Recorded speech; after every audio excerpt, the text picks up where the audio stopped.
the headlines, South Korea offers dialogue to North Korea for next month. Seoul says the two Koreas need to meet and talk to prepare for peaceful unification. The search for missing AirAsia plane continues, but bad weather at sea is hampering efforts. Indonesia says it's not giving up or setting a time limit on the search operation. And the military pact that enables South Korea and Japan to share their intel on North Korea's nuclear and missile programs via the United States goes into effect.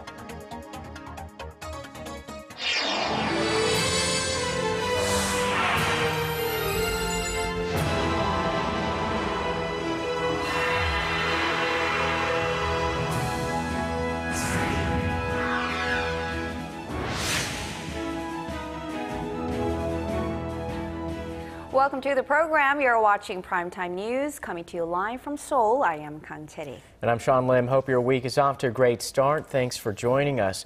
We begin with what could be seen as turning a new leaf with North Korea in the new year. South Korea proposes holding inter-Korean talks to increase people-to-people exchanges. Officials here told reporters that they wish to get a positive answer from North Korea. Our Hwang Sung-hee has our top story. In a surprise move towards the year's end, South Korea proposed Monday to meet with North Korea for talks sometime in January. The Presidential Committee for Unification Preparation officially proposed talks on issues of mutual interest between South and North Korea. We hope to heal the wounds of war-separated families before the Lunar New Year holiday. South Korean Unification Minister Ryu Gil-jae said the talks would center on the issues discussed by the Unification Preparatory Committee this year and its plans for next year, which marks the 70th year of the division of the Korean Peninsula. Some plans include expanding people-to-people exchanges through sporting events, such as a soccer match between the two Koreas. The committee also plans to work towards holding family reunions on a regular basis and allowing for the exchange of letters. While some doubt a positive response from North Korea, saying the regime was never a fan of President Park's Unification Preparation Committee, others remain hopeful. There are members of the committee that have visited the North. They say North Korea's assessment of the Unification Preparatory Committee has not been positive or negative. We hope North Korea accepts our proposal. Analysts say Pyongyang will want to make some progress with Seoul in time for the 70th year of their division next year, and that Kim Jong-un will likely express his willingness to do so in his New Year's speech on January 1st. Hwang Sung-hee, Arirang News. Now let's go in depth on this story with an expert joining us right here in the studio. Professor Nam Chang-hee is joining us today. Thank you so much for coming in. Thank you for having me. Now, what meaning or how much weight do you give to this proposal? Well, I think the government's proposal is serious, and I think they mean it. Because, first of all, next year becomes the third year for the President Park's term. And she made a promise to the nation that based on the concept of trust politics, she will, she's going to make a progress in inter-Korean relations. Right. So something's got to be done next year.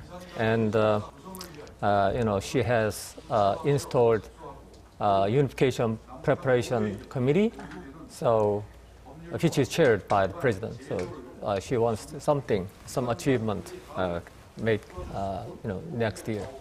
Well, we've seen Pyongyang scrap plans for talks because of anti-Pyongyang leaflets or for other reasons. What would change this time around that would make them accept the proposal? I think there is about 60% possibility that they will react positively. And why? I think because North Korea is now pretty much diplomatically isolated. Last year, when pro-China faction was purged, the bilateral relations with China is all-time low now, and North Korea-Japan relations did not improve, and Russia, another friend for North Korea, is in crisis, and Pyongyang having a warfare, cyber warfare with the United States. So they need a breakthrough, diplomatic breakthrough. Okay, so there is a possibility for North Korea to accept. Now, this offer comes just a couple of days before Kim Jong-un's New Year's speech. We will be watching that closely. What kind of tone do you think he will set with Seoul and Washington in his speech? Well, I cannot read their readers' mind, but I hope they respond positively. And the fact that they sent the most important politically, the three high-powered persons all of a sudden during the Asian Games. Right. That means that maybe they want to improve the bilateral relations in order to, the aforementioned diplomatic isolation, and their leader needs some visible achievement to show to his own people. So you're optimistic that there's pressure on Pyongyang to make warmer ties with Seoul next year. So how should Seoul really take advantage of this opportunity, make sure that it really does happen? I mean, are prospects really that good for a meaningful improvement in ties? The fact that the Unification Preparation Committee has initiated the proposal and wishes to have the talk within a month shows that the Park government has now taken a bit more flexible approach in order to improve the bilateral ties. But we never know if North Korea might detonate its fourth nuclear device next year and firing another round of missiles. But I think if Korea and the United States jointly put every effort to shape North Korea's more friendly posture and policy toward South Korea, I think something can be done next year, hopefully.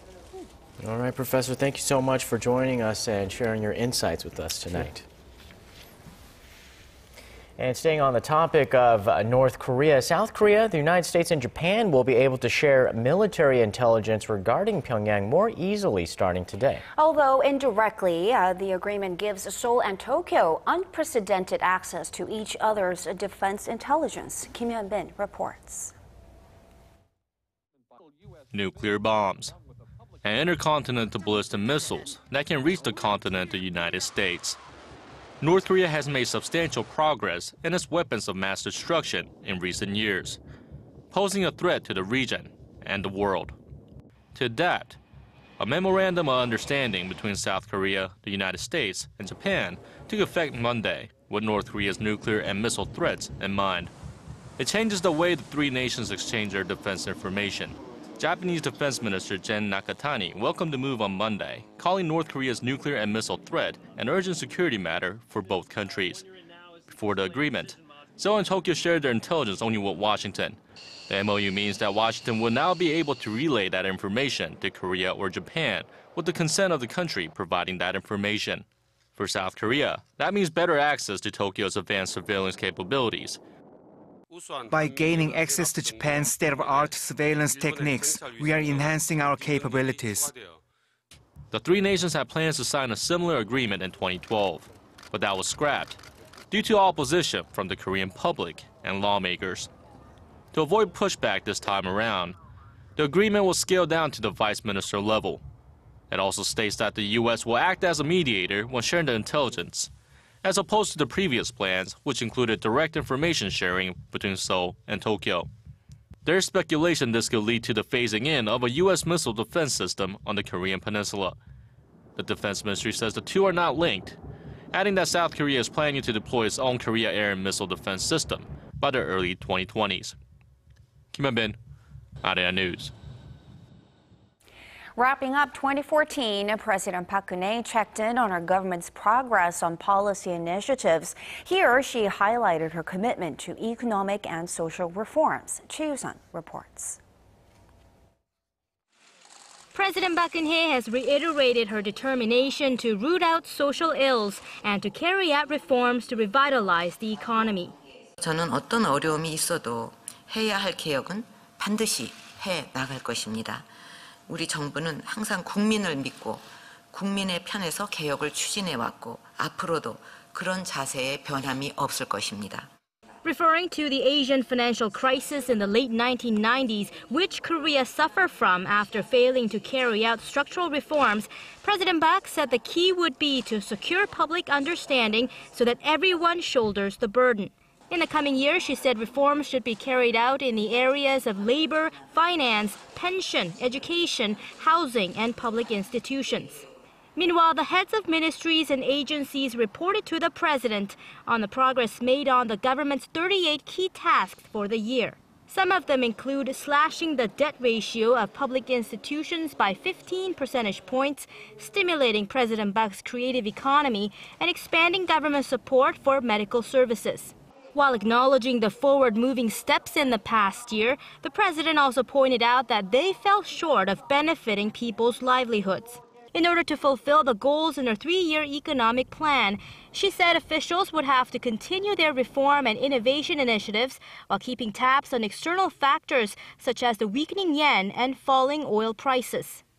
The president also sought parliamentary cooperation to promptly pass a stack of bills made to enhance the livelihoods of the Korean people. Choi Yu-sun, Arirang News. For this week's Industry Insight, we're going to talk about one of the key movers and shakers in the global memory chip industry, SK Hynix. But its impressive profitability of today comes after overcoming near death several times. Our Hwang Jie tells us more. For 3 straight quarters this year, SK Hynix reported over 1 trillion won, or roughly $900 million in operating profit. In the third quarter, it earned $30 for every $100 of sales, meaning it was more profitable than Apple in terms of operating profit margin. So, what's driving the company's robust growth recently? Take a look. The memory chip industry is all about adding a ton of a memory storage onto a tiny semiconductor. That includes DRAM chips for computers and flash chips used in smartphones and digital cameras. So, the name of the game is miniaturization technology and an efficient manufacturing process. And SK Hynix, the world's second largest chip maker, excels in reducing production costs. Basically, DRAM is a kind of commodity. So just to be a low-cost producer is the most important thing. Basically, during the last around 30 years, SK Hynix remained as a low-cost producer. Industry experts say the company's survival instinct has led to engineering innovations that pushed production costs down. When SK Hynix was going through hard times in the past, it wasn't able to invest in facilities, so it had to operate its factories with very little money. But it was back then when the company accumulated its know-hows. So in terms of production efficiency, it has become the #1. Established in 1983 as Hyundai Electronics, the company was pushed to the brink of collapse both in the wake of the 1997 Asian financial crisis and in the 2008 global financial crisis. The debt-laden company also suffered from years of a cutthroat game of slashing prices played out by more than 20 memory chip makers. In 2001, its creditors forced it into a debt workout program. The seemingly never-ending story of financial trouble ended when SK Group, one of Korea's 3 largest conglomerates, took it over in 2012 and renamed it SK Hynix. With the help of its new deep-pocketed parent, the company could aggressively invest in the latest production facilities as well as research, while the rest of the industry players were cutting back. Now the business environment for SK Hynix seems positive, with Samsung Electronics and Micron Technology of the U.S. remaining as the company's only rivals. The demand for memory chips is also growing thanks to the ever-evolving smartphone industry. Of course, a peaceful cohabitation by the 3 powers could end if the industry leader Samsung aggressively increases its market share or if newcomers decide to enter the market. For the foreseeable future, however, SK Hynix is poised to enjoy profits. Hwang Jie, Arirang News. The controversial movie about assassinating North Korean leader Kim Jong-un, The Interview, has been viewed more than 2 million times online in the 4 days since its release. That translates into about $15 million for the Sony Pictures comedy, and that total is expected to rise as Apple has decided to provide the film on iTunes. Sony released the movie online last week for just under $6 for a rental and about $15 for a download. And speaking of the movie business, the Korean film Ode to My Father, set in Busan's Gukje Market, has sold more than 4 million tickets in less than 2 weeks. The popularity of the film is also propelling the popularity of the market in real life. Our Park Ji-won has this story. As its title suggests, Ode to My Father tells a story of a typical father from Korea's older generation through the main character, Deok-soo. After growing up during the Korean War, Deok-soo later gives up on attending college to support his younger siblings and heads to Germany in the 1960s to earn money as a dispatched miner, then to Vietnam as an engineer during the Vietnam War. After some time, Deok-soo finally opens up his own shop at Gukje Market, the largest traditional market in the southern port city of Busan. The popularity of the film has led to a resurgence in interest in the market, which now houses more than 1,500 small shops. The market usually draws in 20,000 to 30,000 people during the week and some 50,000 on the weekends. But those numbers have more than doubled since Ode to My Father was released on December 17th. Many of those coming through are young people who want to see the setting of the film for themselves. Some are also looking to connect to the generation of men who lived through the Korean War of 1950s and its aftermath. Gukje Market opened in 1946 and began to thrive during the war as it served as a central market among refugees who fled to Korea's southern port city of Busan. Park Ji-won, Arirang News.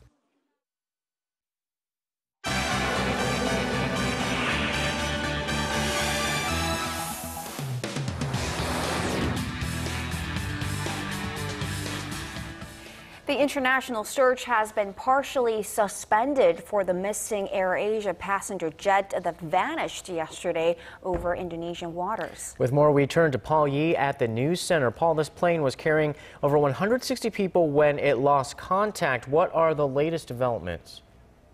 Well, Indonesia's Vice President Yusuf Kala has confirmed that an object earlier sighted by an Australian surveillance plane in the search area is not from AirAsia Flight 8501.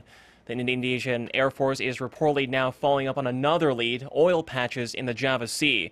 This as investigators are scrambling to find out what exactly happened to the airliner, which gave no distress call before it went dark.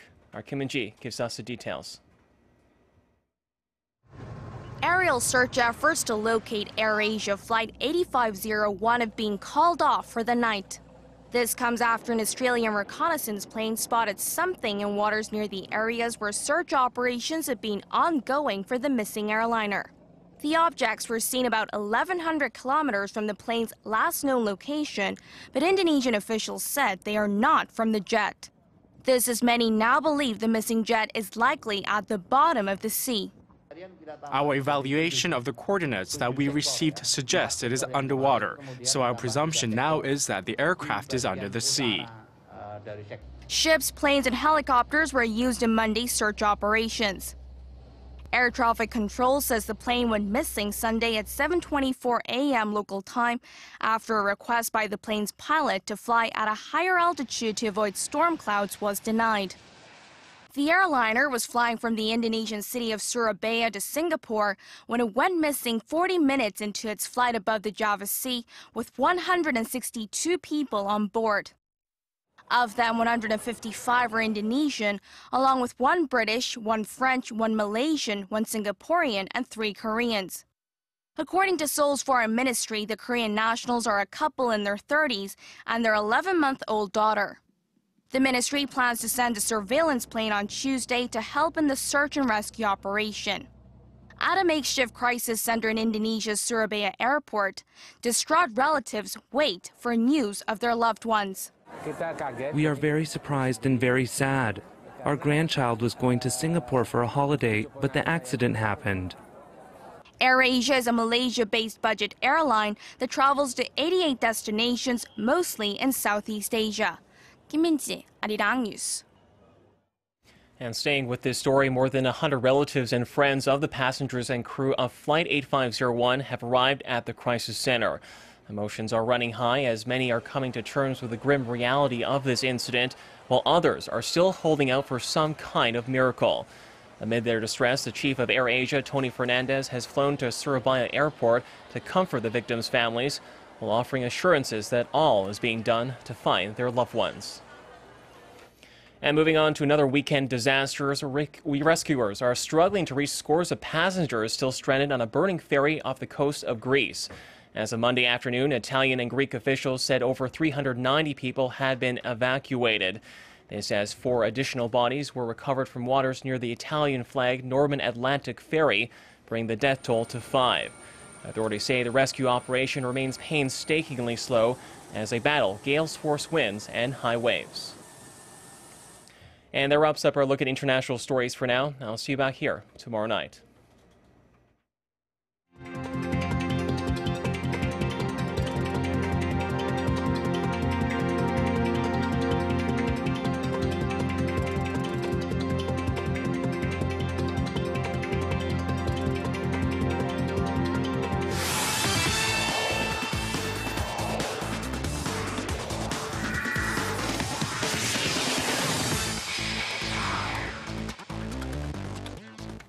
Hello and welcome. I'm Stephen Che with Monday Sports Rundown.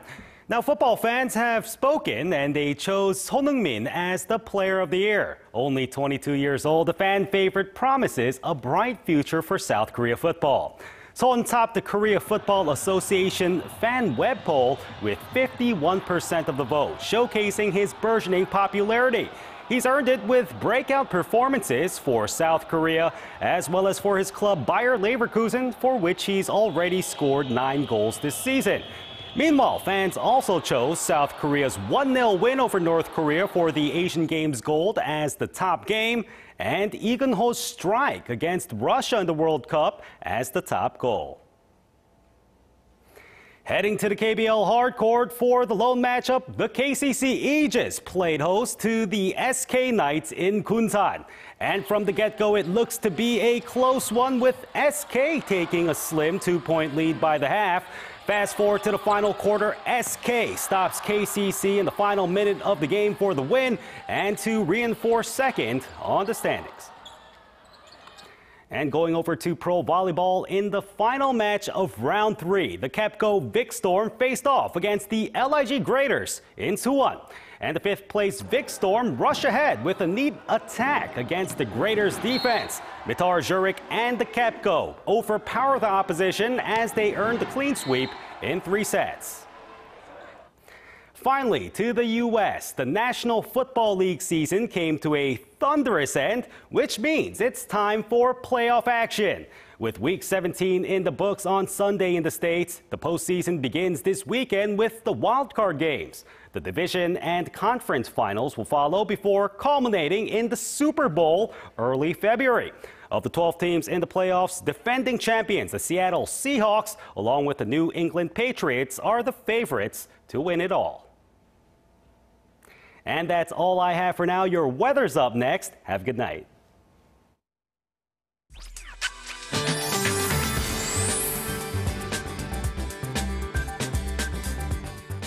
Hello and welcome. I'm Kim Bo-kyung with your weather forecast. We kicked off the week with mild conditions. The daytime high here in Seoul peaked at 7 degrees, which is more than 5 degrees higher than yesterday. And at the moment, we are under cloudy skies, and it looks like warm air from the west has also brought fine dust from China. So the fine dust level has risen to 202 micrograms per cubic meter here in the capital, and this is up to 5 times the normal level. So those with respiratory problems must take caution when heading outdoors.